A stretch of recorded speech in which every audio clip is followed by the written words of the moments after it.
That is an apt conversion of course.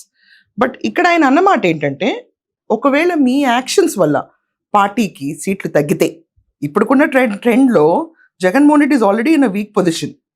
ఇప్పుడు మళ్ళీ elections పెడితే ఆన్ ద స్పాట్ డెఫినెట్లీ కూటమికి మళ్ళీ ఎక్కువ వస్తాయి.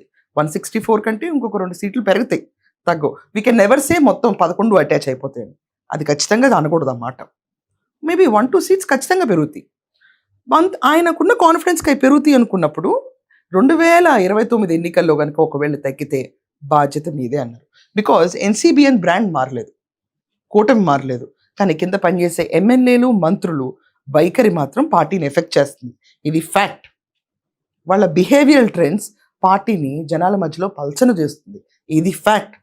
4 walls మధ్యలో డిస్కస్ చేయాల్సిన ఇష్యూస్ తీసుకొచ్చి పబ్లిక్లో ఎండేస్తుంటే పరువు పోయేది పార్టీది, ఆ పార్టీ హెడ్గా ఉన్న చంద్రబాబు నాయుడు గారిది.